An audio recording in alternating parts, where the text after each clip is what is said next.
Boa noite a todos. É uma alegria renovada recebê-los novamente em nossa casa.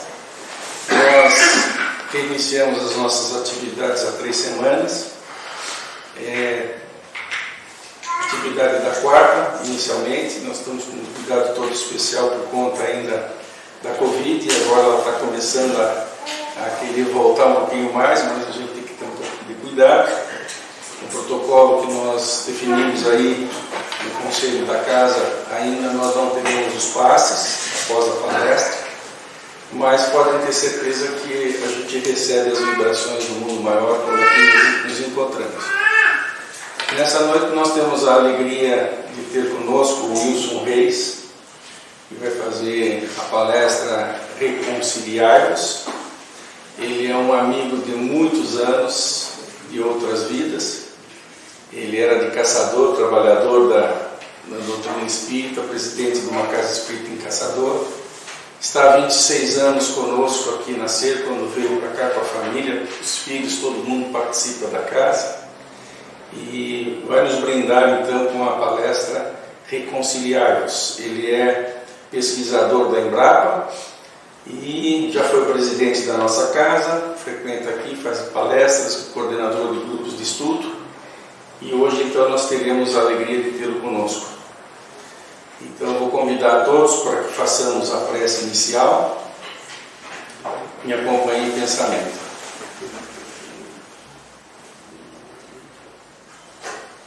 Vamos elevar os nossos pensamentos em uníssono a Deus nosso Pai,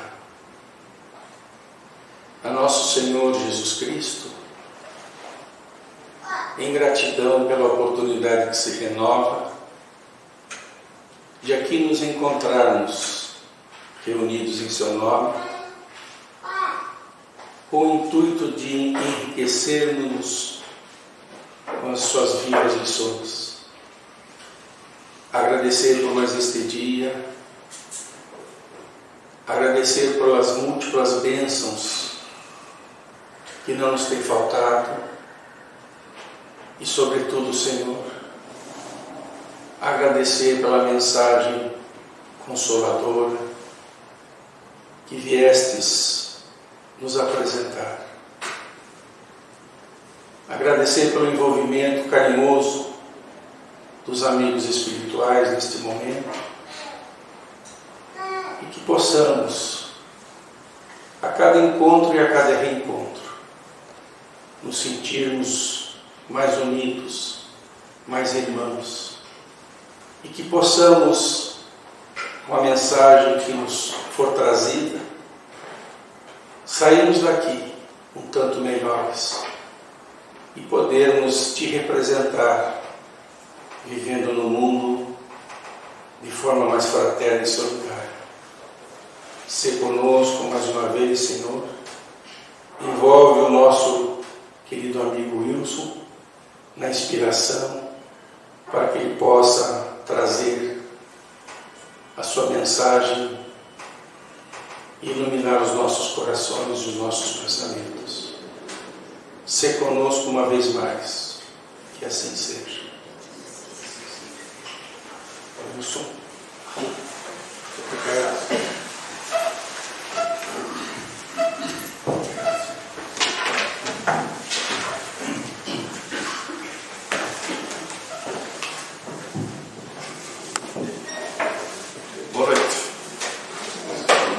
Obrigado pela presença de vocês. A nossa intenção é conversarmos sobre Marcos capítulo 5, versículo 25 a 26, onde ele diz assim: reconciliai-vos enquanto estiveres a caminho com os vossos adversários, para que ele não vos entregue ao juiz, e esse, por sua vez, vos entregue ao ministro da Justiça, e que sejais colocado na prisão, de onde digo-vos, Jesus afirma, que só saireis quando tiveres pago o último cêntimo. Bom, parece meio assustador, né? vamos tentar entender cada palavra dessa colocação. No primeiro momento, a gente tem a tendência de interpretar que os nossos adversários são os nossos pretensos inimigos, que nos criam problemas, nos incomodam, enfim, são obstáculos na nossa existência. Mas, como cristãos, nós temos que nos basear no Cristo. Existe na codificação de Kardec uma pergunta muito interessante, a pergunta 925, e tem uma resposta curtíssima, fácil de gravar. Kardec pergunta assim: qual o tipo mais perfeito que Deus tem oferecido ao homem na Terra para lhe servir de modelo e guia? Bom, a gente sabe que a história é recheada de filósofos, de profetas, de sábios de todos os tipos e de todas as áreas. Mas a resposta ao tipo mais perfeito oferecido por Deus ao homem na Terra é Jesus. Uma única palavra.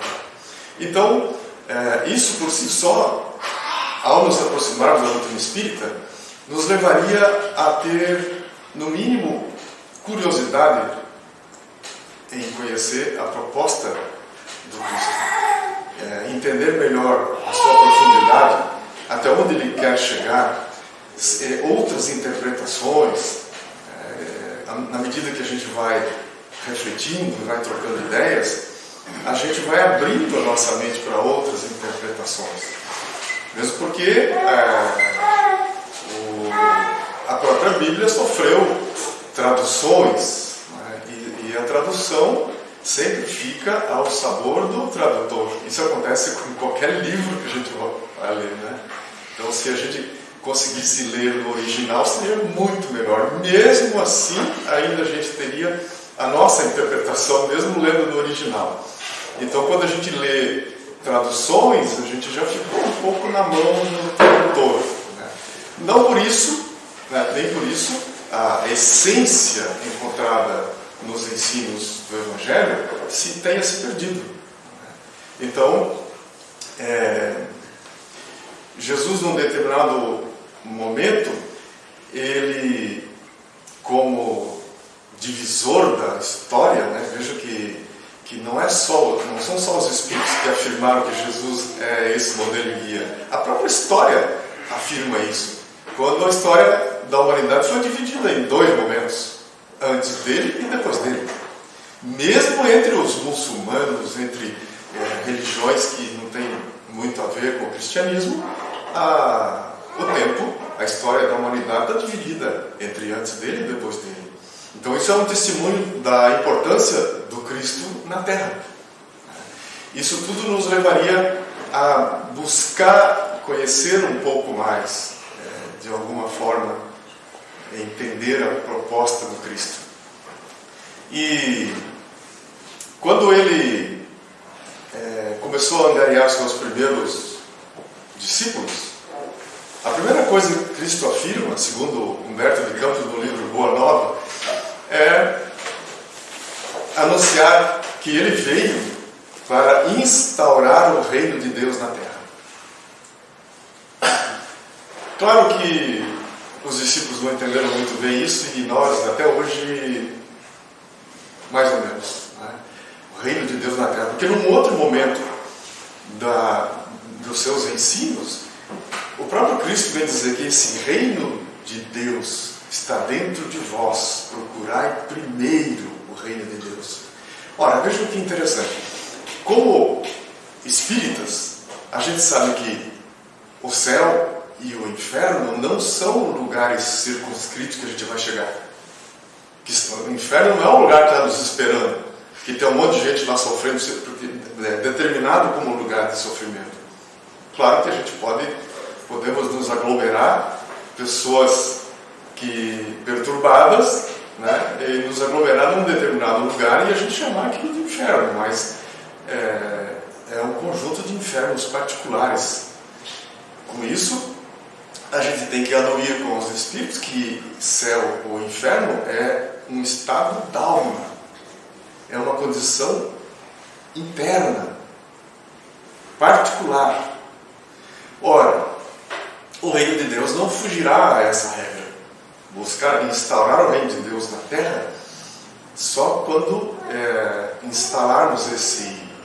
fundarmos esse reino de Deus dentro de nós.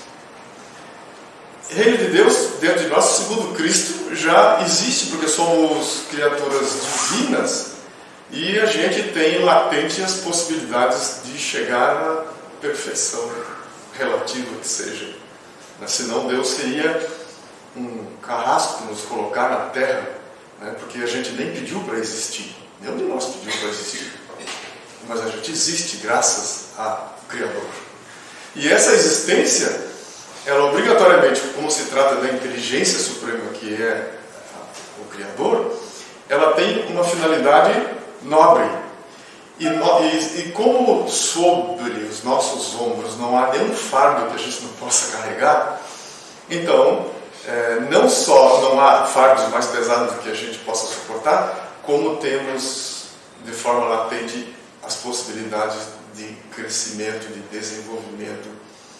E basta que a gente se volte para essa realidade, tenha olhos de ver e ouvidos de ouvir. E para isso a gente vai ter que se voltar em algum momento, recolher-se, observar-se, autoanalisar-se, fazer essa busca do que é que me tira o sossego. Por que é que eu não consigo me reconciliar? Por que que eu tenho julgamento para tudo? Porque a proposta vai um pouco mais longe do que reconciliar-se apenas.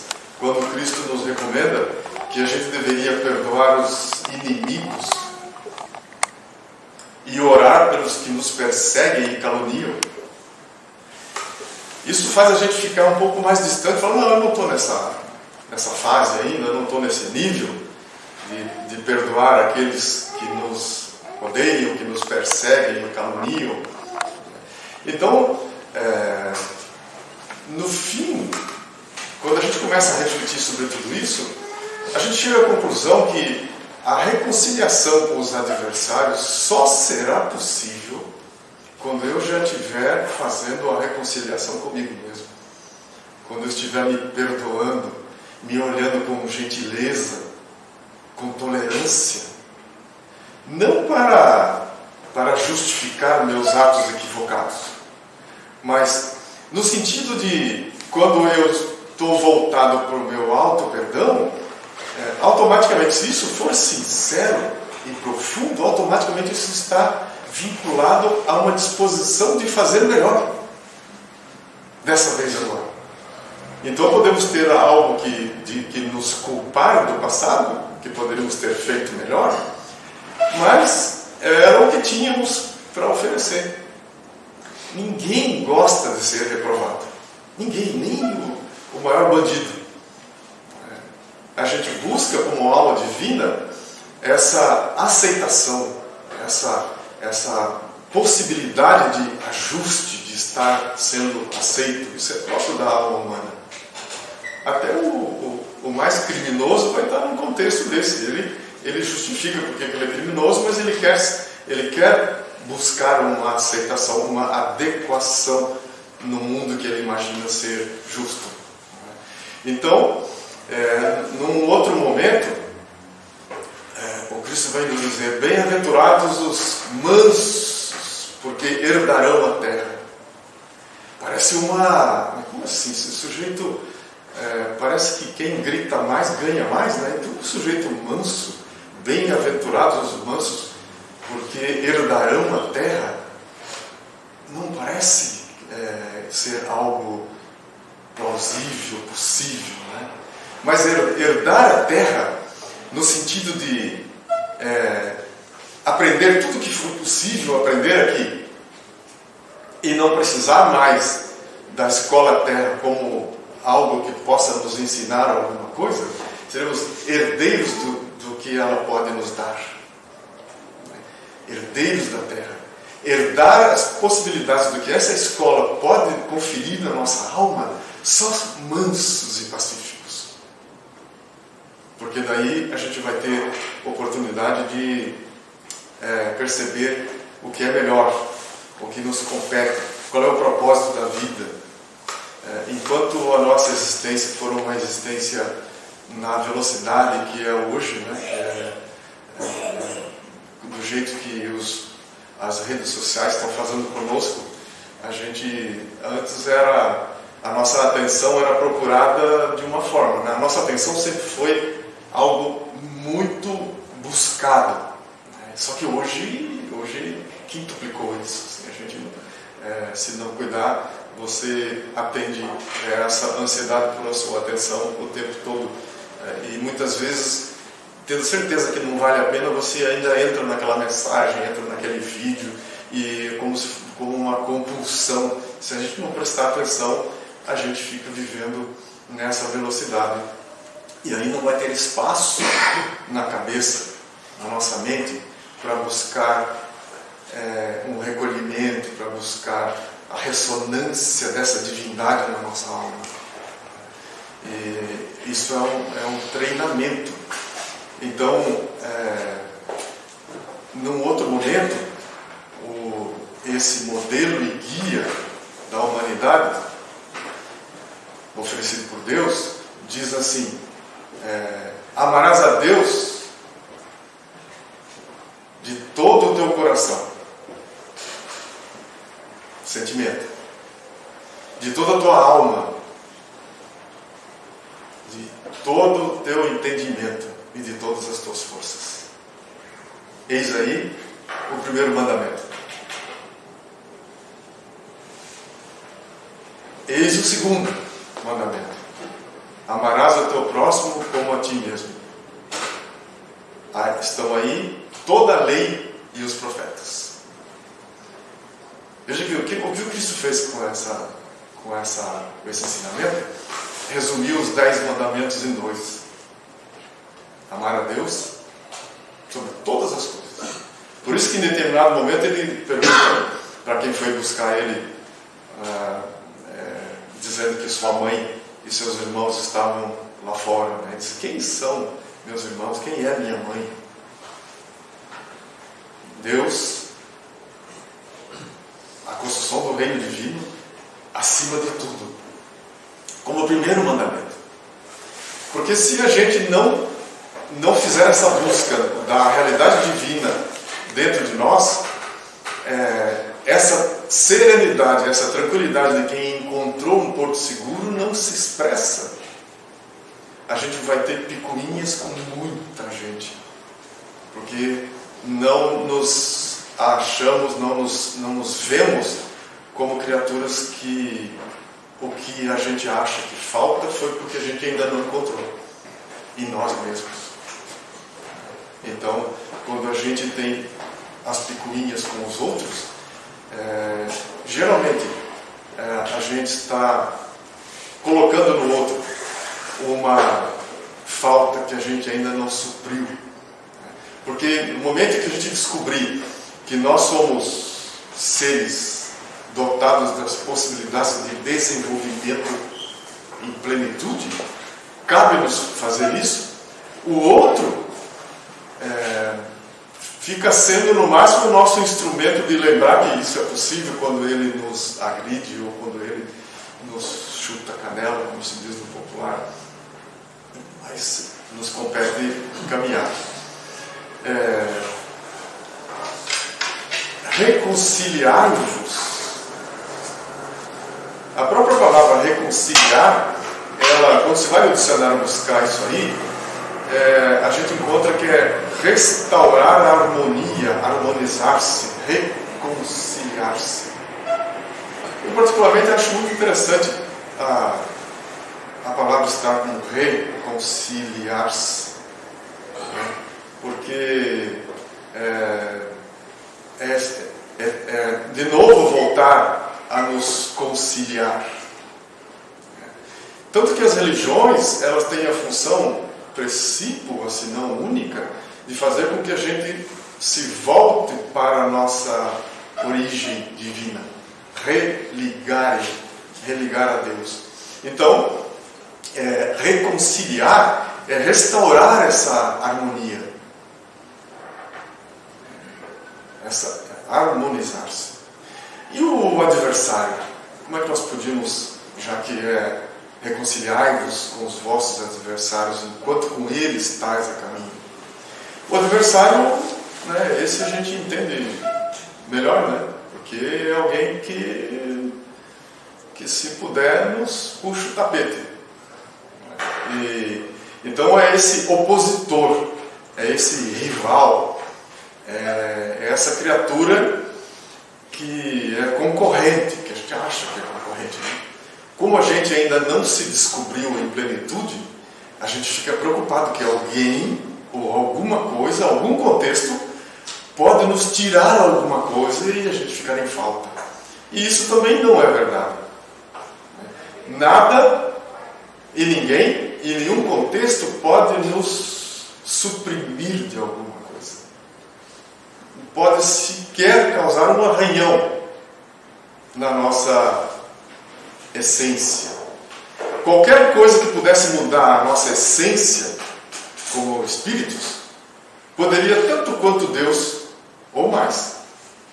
Então, não existirá nada. Veja que como seres divinos, a gente tem todas as possibilidades latentes de crescer e de se desenvolver, né? E isso é um caminho longo. A gente não vai acordar amanhã de manhã com asas e prontos para ir para o céu. Isso não vai acontecer. Isso é um processo, é um dia a dia. Por isso que na própria mensagem diz para nos reconciliarmos enquanto estivermos a caminho. Claro que a gente tem a interpretação primeira de que esse a caminho é enquanto a gente estiver encarnado. Porque depois o nosso opositor, né, se é que ele é o opositor, não nós, ele vai estar no mundo espiritual e nós também.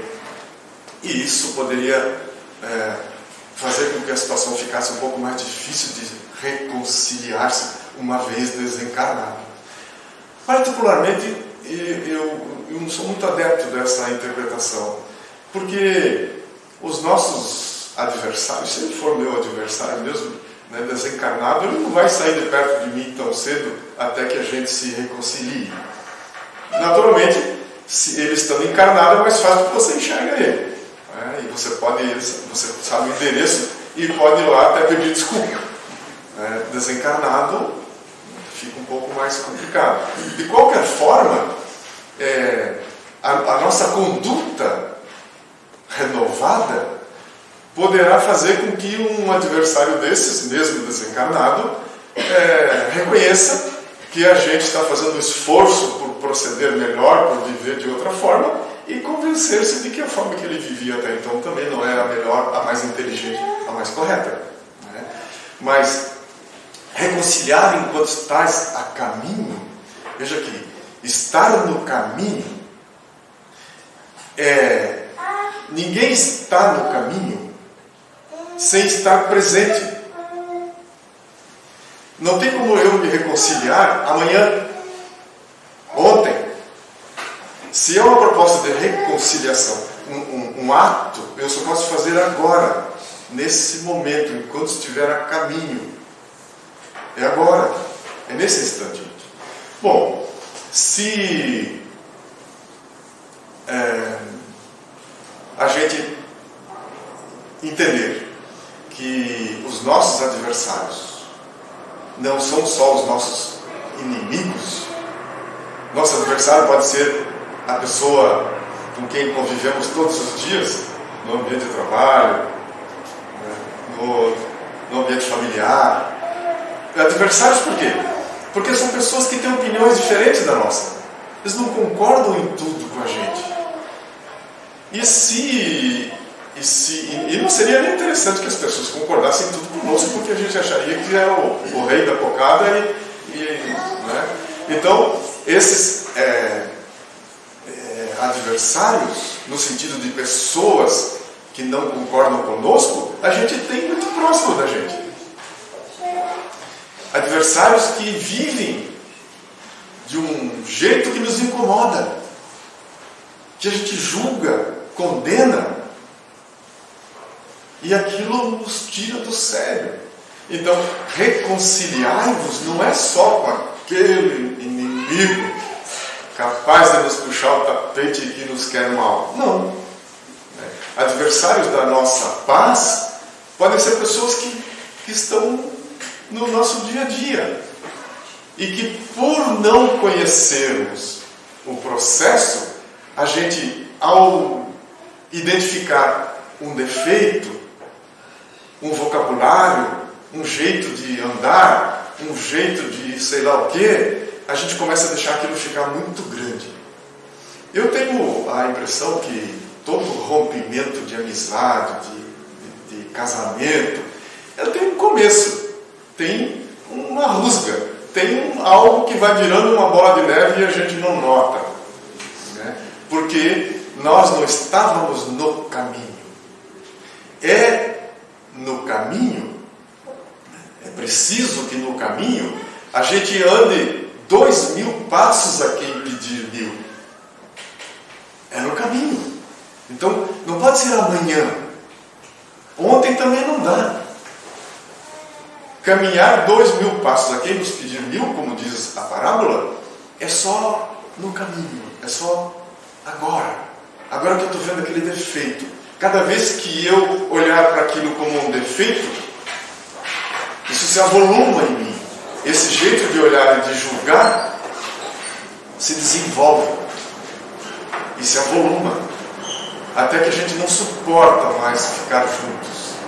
Veja que quando a gente chega na situação de ter algum adversário mesmo, aquilo não começou, mesmo que nós acreditemos na reencarnação, em algum momento aquilo começou. Então, prestar atenção no sentido de fazer essa rastreabilidade do porquê que eu perdi o meu sossego nesse instante, no caminho. Nós estamos falando do caminho, já que a reconciliação, ela dá-se no caminho. Eu não posso me reconciliar amanhã, mas só quando chegar amanhã. Então, e com um agravante, muitas vezes a gente tem rusgas e não precisa nem encontrar as pessoas com quem nós temos diferenças. Basta que alguém cite aquele nome, ou que a gente, por conta própria, lembre, ou daquele contexto, para que a gente continue alimentando aquela impressão que aquilo nos subtrai alguma coisa, quando não é possível a gente sofrer um arranhão repetindo. Não é possível. Nada pode nos subtrair algo. Em essência, não. Poderá nos tirar a vida do corpo físico, pode estuprar, escalpelar, mas em essência, não.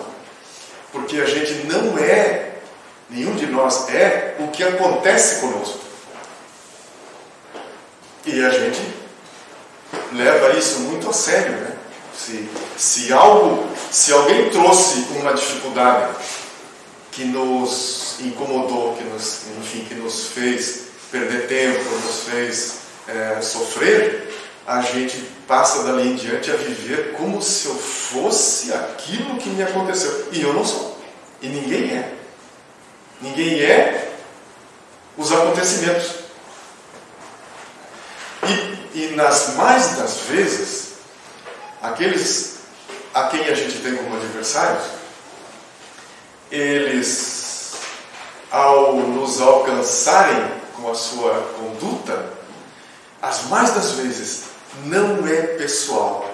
Por que não é pessoal? Porque da mesma forma, quando a gente conquistar-se, conquistar autodomínio, quando a gente perceber que é um ser divino, maravilhoso em potencial, essa tranquilidade ela vai se expressar onde a gente estiver. com quem a gente estiver. Da mesma forma, se a gente for desencontrado, desequilibrado, perturbado, também isso se expressa. Onde estiver, com quem estiver. Então não é pessoal. Por mais que aquilo tenha nos ferido, nos machucado, a gente é que leva para o lado pessoal, e além de levar para o lado pessoal, ainda vive como se fosse o que aconteceu com ela, e não é. Nós somos seres divinos. Nós estamos na Terra para nos humanizar. O outro também. A hora que a gente fizer esse exercício de olhar para o outro, estando na Terra com o mesmo objetivo, aí a gente fica no compromisso de olhar para si cada vez mais com essa, no mínimo, curiosidade, para saber o que tem mais para se desenvolver. Porque, como a lei divina é sábia, a gente, por mais que nessa encarnação procure o que de divino existe na nossa intimidade, o reino de Deus dentro de nós, a gente vai conseguir enxergar uma frestinha. E com o continuar da nossa busca, a gente vai se candidatando a enxergar mais, a ficar mais livre. Tem uma autora, tem gente que considera autoajuda, a Louise Hay, que é autora de livros considerados de autoajuda. Eu prefiro não chamar de autoajuda porque isso parece meio pejorativo, porque sim, não tenho nada contra livros de autoajuda, porque eu acho pior livros de autoprejuízo. Então, e ela diz assim, num livro chamado A Vida Ama Você. Essa autora, ela hoje já é octogenária, ela lutou contra um câncer durante décadas. Quando ela descobriu que tinha um câncer, é que ela resolveu partir para essa busca dela mesma e escrever livros nessa área de A Vida Ama Você. E ela sugere que você olhe no espelho diariamente, nos olhos, nos próprios olhos, e diga, a vida ama você. Por isso que as pessoas acham, isso é autoajuda, isso é bobagem. Eu não vou falar. Olha, já se viu eu de manhã olhar no espelho e falar para mim mesmo, a vida ama você. Tá, então não faça isso. Porque o resto do dia você fica achando que a vida odeia você, que está todo mundo perseguindo, que tem alguém no trabalho que quer ver você perder o emprego, que não sei quem não respeita, não reconhece. Tá? E aí tudo bem, aí é legal. Né? Quando na verdade nada pode nos causar um prejuízo. Nada. O que tem de mais força somos nós mesmos. Então isso leva a gente a crer que o adversário mais próximo, mais poderoso, somos nós mesmos. Na medida que a gente não se olha, não se conhece e não tem nenhum interesse por si mesmo, e a gente, olha que mesmo numa posição dessa, a gente quer ser respeitado, a gente quer ser reconhecido. Mas eu não tenho interesse nem em me reconhecer verdadeiramente. Então, se eu não tenho interesse em me reconhecer, se eu não tenho essa gentileza para comigo mesmo, se eu não tenho auto-perdão, eu não posso exigir do outro o que eu não faço comigo mesmo. Reconciliação, olha, reconciliai-vos com os vossos adversários, enquanto com ele estiveres a caminho. E a gente se considerar nós próprios como adversários de nós mesmos, estar a caminho é só agora, nesse instante, que eu olho para o que está acontecendo, porque qual que é o obstáculo para eu não vencer isso ou aquilo? Na área de sentimentos, na área de valores, de vontade,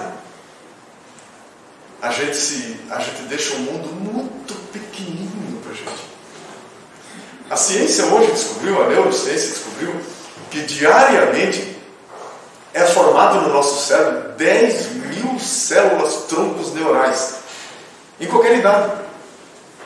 Sabe o que significa isso? A gente poderia aprender um instrumento musical, começar a aprender com 80 anos de idade.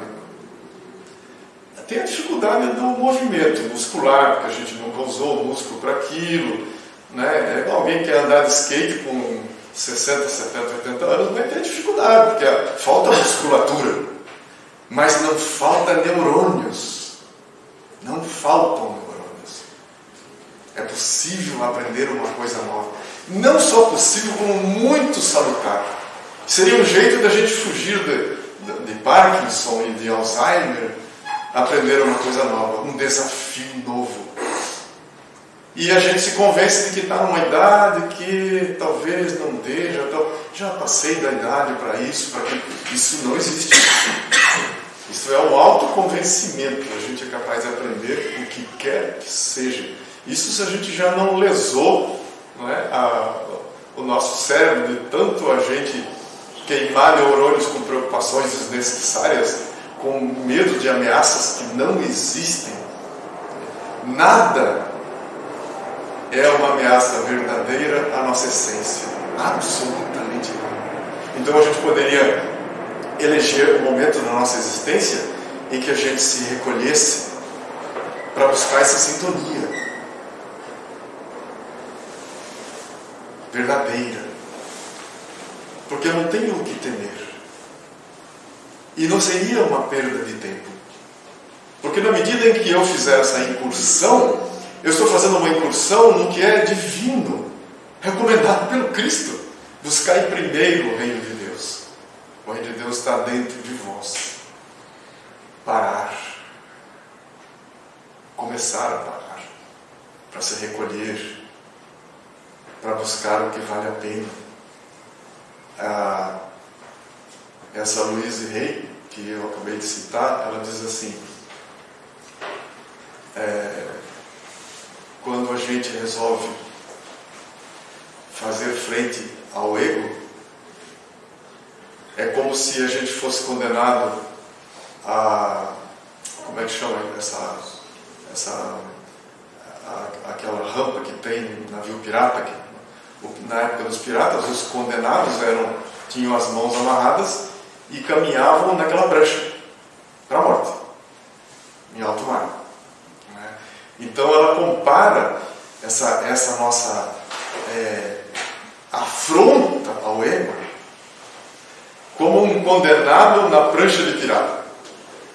A gente fala, não, mas, porque a gente tem a consideração que os outros têm com a gente, o quanto que a gente aceita, tudo isso é muito forte na gente.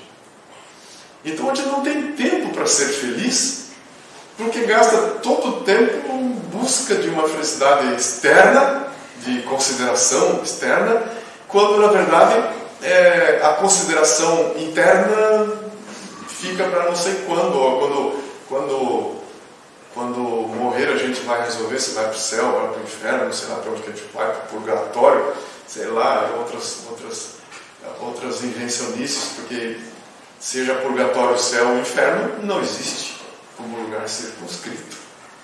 Ela existe na nossa intimidade. E essa intimidade ela vai ser mais rica ou menos rica de acordo com o que a gente vem buscando, tem buscado. E nesse amolentamento que a gente se encontra na Terra, alimentado pelas religiões materialistas de que a nossa salvação está fora da gente, nos deixa mais amolentados ainda. Ainda que na doutrina espírita a gente tenha a benevolência para com todos, a indulgência com a imperfeição alheia e o perdão das ofensas como bandeira. Porque foi Jesus que definiu isso como caridade. Quando Kardec pergunta, o que é caridade no entendimento de Jesus? No livro dos Espíritos. E os Espíritos respondem desse jeito: benevolência para com todos. Eu não consigo ter benevolência para com todos se eu já não encontrei isso em mim, se eu não fui bondoso para comigo. Não há como. Se eu me culpo de todas as... Se eu não sou tolerante, se eu não olho como alguém que acredita que amanhã eu posso estar diferente, posso estar melhor, eu também não acredito que o outro possa fazer esse trajeto também. E aposto ainda, veja que quando a gente tem diferença, tem adversários, a gente aposta que ele não vai mudar tão cedo, porque se ele se modificar para melhor, o que eu vou fazer com a minha raiva, com a minha dissidência, com o meu distanciamento, com aquilo que eu alimentei durante décadas, e o outro se modificou para melhor? Então a gente acaba não só acreditando na sua própria renovação, como torce para que o outro não se renove. Porque o que eu vou fazer com a minha raiva? Que eu tenho dele por ele ser meu adversário. Fica sem graça. Veja que amar os vossos inimigos e orar pelos que vos perseguem e caluniam só vai ser possível quando a gente tiver acesso ao que é divino na gente, capaz de não fazer diferença, saber que não é pessoal. Se aquela pessoa estivesse bem, ela não nos agrediria. Se ela fosse menos ignorante, ela teria agido de outra forma. A ignorância faz com que ela seja assim. Então não é pessoal. Mas a parábola ainda diz assim: reconciliai-vos com os vossos adversários, enquanto com ele estiveres a caminho, para que ele não vos entregue ao juiz, e o juiz vos entregue ao ministro da justiça, e que esse vos meta da prisão, de onde saireis só quando pagareis o último cêntimo. E daí? Parece um negócio meio terrível, né? Assim, como assim? Cêntimo é a moeda. Que juiz é esse? Quando Kardec pergunta aonde está escrito a lei de Deus, o que os Espíritos responderam? Na consciência. E essa discussão de que se no francês está ou é, né, para o português fica assim, mas está ou é? Parece que faz pouca diferença para nós, né? Porque o quer tirar da nossa essência toda a possibilidade de crescimento de forma latente. Que seria assim: se está ali de forma latente, Deus não nos criou capenga. Ele não tirou alguma coisinha, por isso que nós somos diferentes. Não, porque Deus fez uma assim, tirou um milímetro ali de essência, daí o outro tirou toda, aí nós somos diferentes. Não. Em essência, somos divinos, com todas as possibilidades de nos desenvolver. Aí a gente tem a nossa trajetória muito única. Muito única. Muito de cada um. É muito rico isso. Esse olhar, admitir isso, faria com que a gente ficasse de tal forma curioso para entender de que ângulo o outro está olhando uma coisa que nós estamos vendo de uma forma e ele está vendo de outra. Olha a riqueza que é isso. Será que o ângulo que ele está olhando, aquilo que ele está vendo, não é verdade? Porque eu estou vendo desse ângulo aqui, ele está vendo de outro. Então esse olhar ilustraria uma riqueza muito grande de reflexão. E a gente teria mais facilidade de reconciliarmos com o outro. Porque ele tem uma trajetória única, como eu. Porque ele pode estar olhando aquilo que eu estou descrevendo de um jeito, e ele descreve de outro. E ele pode ter razão, e eu também. Então, e esse juiz, hein? Claro que a gente está trazendo aqui a consciência, né, de que se a gente está trilhando um caminho de paz ou um caminho de perturbação. Mas no instrumento que isso funciona, para que isso se reflita na consciência, isso está no nosso cérebro. Se a gente tiver uma experiência muito forte, aquilo pode ficar para nós como uma mudança de estilo de vida, até. Acontece isso. Mas nós podemos fazer a mesma coisa, decididos a viver de uma forma diferente. Conquistar um estilo de vida exercitando-nos no bem pensar, no bem agir, querendo ficar sintonizado no bem, na harmonia. Então, essa decisão faz com que a gente comece a trilhar um caminho de harmonização, de busca do que é divino em nós. Podemos acelerar isso? Podemos. Se a gente quiser fazer um upgrade, como se diz aí na linguagem de hoje, a gente se matricula aí numa yoga, lá fazer meditação de outra forma, busca para fazer um upgrade nisso. Não há nenhum sacrilégio nisso. E nós buscarmos sintonia com o que é divino em nós.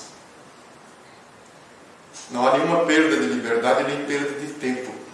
Buscarmos como criaturas divinas.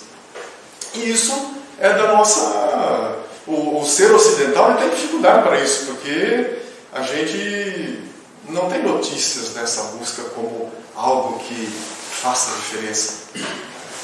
Mas você pode optar, veja que o ocidental mais que vive numa velocidade maior, ele pode optar por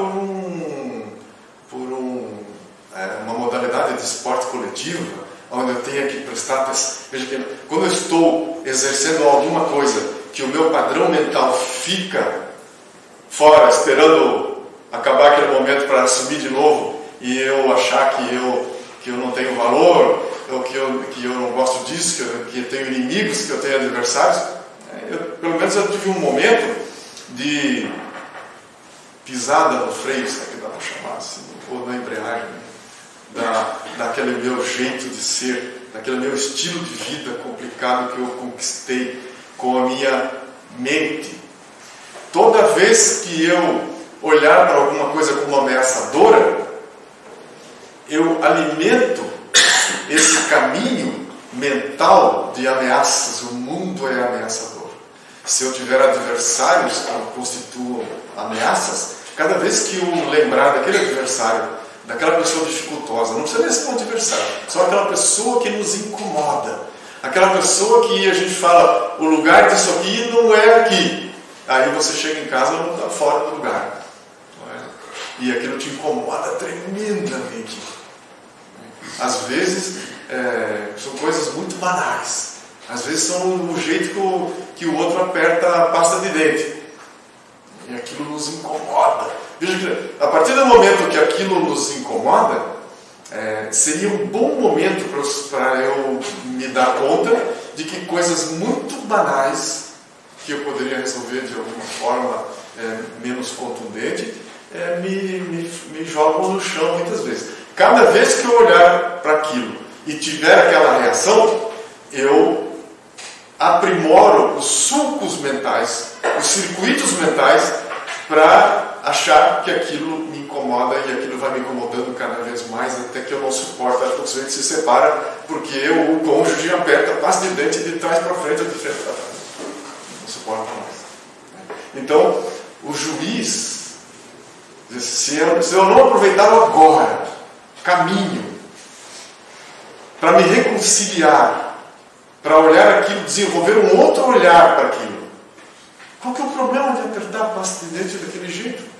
Nenhum. Qual que é o problema do outro viver de uma forma, de outra forma? Daqui a pouco nós estaremos fora da Terra, desencarnados todos nós, e a pasta de dente ficou lá. E e as coisas materiais que me tiraram da vida, quando Cristo veio nos recomendar que a gente vivesse em abundância, vida verdadeira. Então, vida verdadeira, vida em abundância, não é essa vida limitada de quem é ameaçado por coisas muito banais. Quando nem as coisas grandiosas poderiam nos causar um arranhão, absolutamente um arranhão. Então, isso nos deixaria muito fortes, capazes de trilhar um caminho, começar a trilhar um caminho de renovação, de busca, de simpatia por si mesmo, respeito, gentileza, tolerância, interesse, desenvolver um gostar de si mesmo, para chegar nesse amar. Amar a si mesmo para poder amar o outro, para não ter nenhum adversário. Se eu não for adversário de mim mesmo, não terei adversário fora de mim. Por mais que alguém queira me prejudicar, eu já me reconciliei comigo mesmo. Leva um tempo isso. Isso é um exercício que nem todo mundo está disposto, porque a gente quer uma pílula de salvação para ir para o céu, e isso não existe. Isso não existe. Fora da caridade não há salvação. Que caridade é essa? Bondade para com todos. Todos, não fica nenhum de fora. Nem aquele que a gente acha que puxou o nosso tapete ou que nos incomoda, que aperta a pasta de dentro de qualquer jeito. Nem esse. Indulgência com as imperfeições do outro. O outro tem um caminho único, rico. Isso deveria ser o nosso interesse. O outro é muito rico de experiências. É um ser milenar. Indulgência, por isso. Perdão das ofensas. Então, isso nos faria viver de uma forma reconciliada, livre e bem,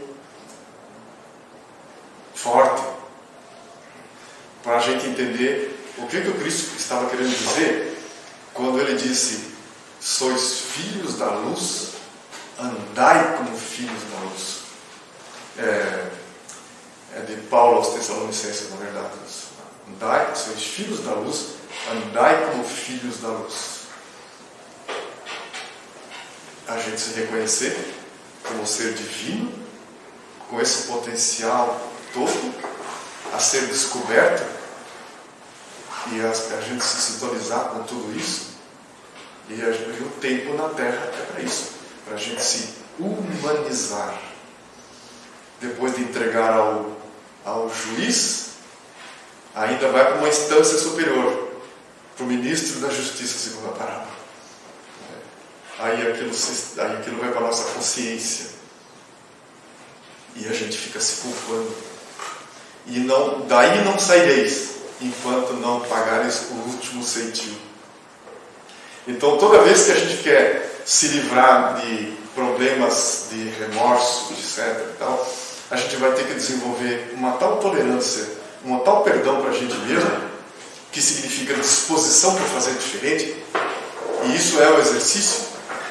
Enquanto eu estiver me autoculpando, eu estou me enchendo de dificuldades cada vez maiores para eu me livrar daquele percalço, daquele problema. E o espírita tem um argumento a mais para isso, porque o espírita sabe que a gente repara os erros do passado não só sofrendo, mas no bem. Ora, se eu posso reparar o erro do passado no bem, por que é que eu vou preferir sofrer, me autoflagelar? Isso fica muito próximo de a gente achar que o sofrimento, né, que o povo faz hoje em outras religiões, aquilo nos colocaria numa situação melhor, nos galgaria facilidades, as penitências. Então, a penitência do espírito, do espírita, é achar que ele tem que sofrer para ir para o céu. Qual que é a diferença da penitência das outras religiões? Nenhuma. Meu pai não quer a morte do pecador, quer a extinção do pecado. É de Jesus. A preferência por querer morrer, no sentido de deixar de ter vida em abundância, a preferência é nossa. Vim para que tenhais vida em abundância. Meu pai não quer a morte do pecador, quer a extinção do pecado. O que a gente deixa de errar? Então, se eu errei, eu errei. Minha ignorância fez com que eu errasse. Então, eu tenho que olhar para aquilo sem tensão, com a intenção de fazer diferente no caminho, agora, nesse momento. Eu faria diferente. Se aquilo for sincero, eu já estou no caminho de auto-perdão. Hoje eu faria diferente. Mesmo. É eu comigo mesmo. Que Deus nos abençoe e nos dê forças, né, para depois da pandemia a gente virar a página, vivermos um tempo novo. Obrigado. Então, vamos fazer a nossa oração para finalizarmos. Eu vou convidá-los a acompanhar o pensamento.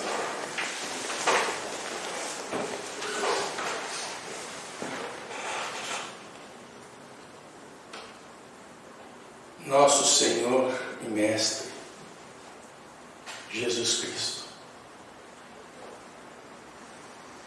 aqui nos encontramos novamente em Teu nome, reunidos, e Te agradecemos a presença. Agradecemos, Senhor, a oportunidade renovada do enriquecimento do nosso pensar. Agradecemos por esta casa que um dia abriu as suas portas em seu nome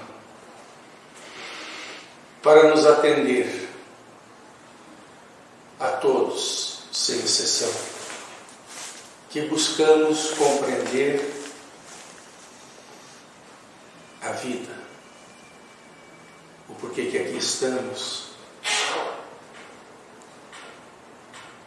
Agradecer pelo abraço fraterno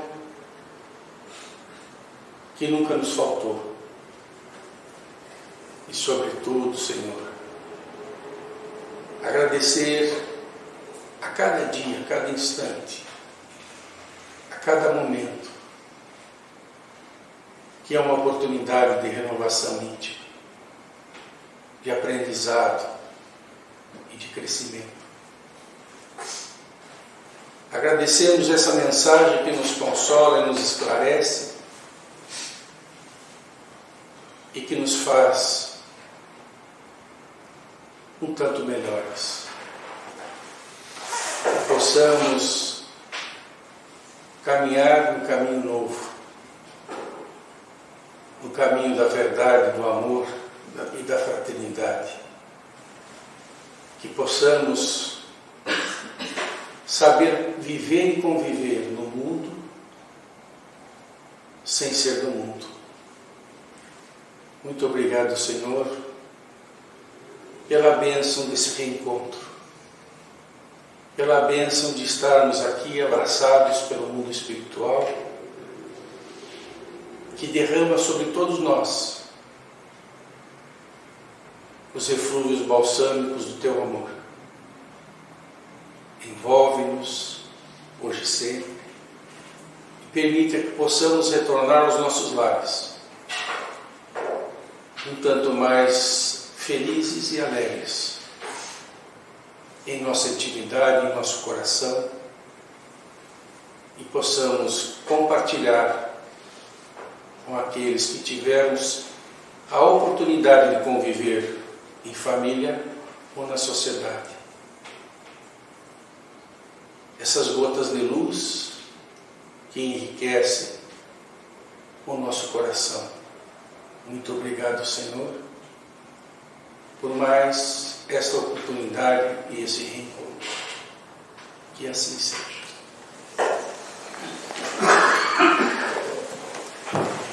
Muito obrigado pela presença de todos mais uma vez, e aqueles que aqui chegam pela primeira vez, a casa é nossa.